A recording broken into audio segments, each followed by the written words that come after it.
acquiescence therein.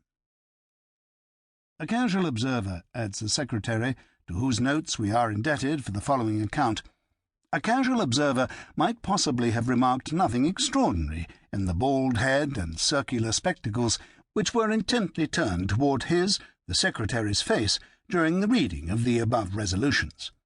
To those who knew that the gigantic brain of Pickwick was working beneath that forehead, and that the beaming eyes of Pickwick were twinkling behind those glasses, the sight was indeed an interesting one.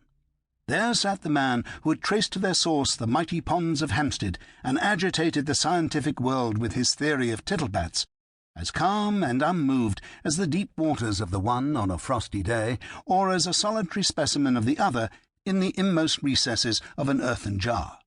And how much more interesting did the spectacle become when, starting into full life and animation, as a simultaneous call for "Pickwick" burst from his followers, that illustrious man slowly mounted into the Windsor chair on which he had been previously seated, and addressed the club himself had founded.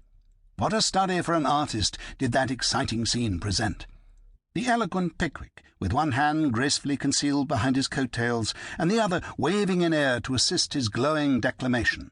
His elevated position revealing those tights and gaiters, which, had they clothed an ordinary man, might have passed without observation, but which, when Pickwick clothed them, if we may use the expression, inspired voluntary awe and respect. Surrounded by the men who had volunteered to share the perils of his travels, and who were destined to participate in the glories of his discoveries. On his right hand sat Mr. Tracy Tupman, the too susceptible Tupman, who, to the wisdom and experience of maturer years, superadded the enthusiasm and ardour of a boy, in the most interesting and pardonable of human weaknesses, love. Time and feeding had expanded that once romantic form.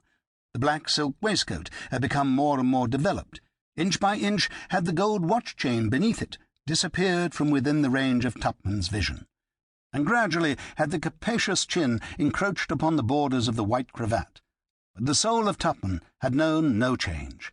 Admiration of the fair sex was still its ruling passion.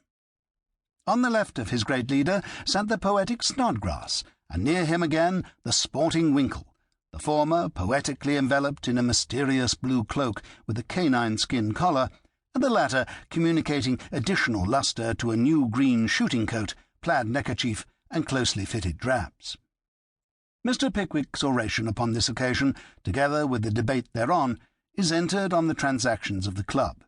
Both bear a strong affinity to the discussions of other celebrated bodies, and as it is always interesting to trace a resemblance between the proceedings of great men, we transfer the entry to these pages.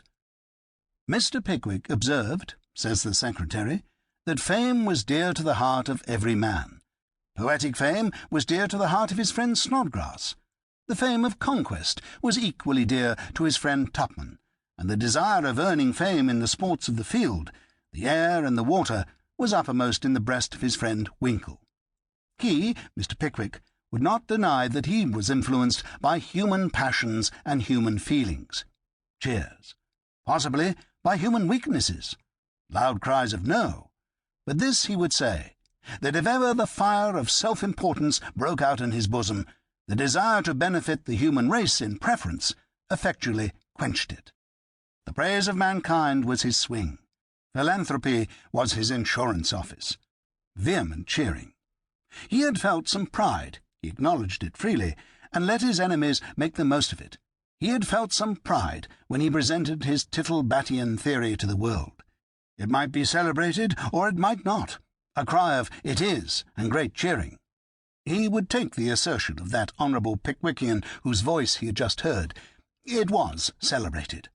But if the fame of that treatise were to extend to the furthest confines of the known world, the pride with which he should reflect on the authorship of that production would be as nothing compared with the pride with which he looked around him on this, the proudest moment of his existence. Cheers. He was a humble individual. No.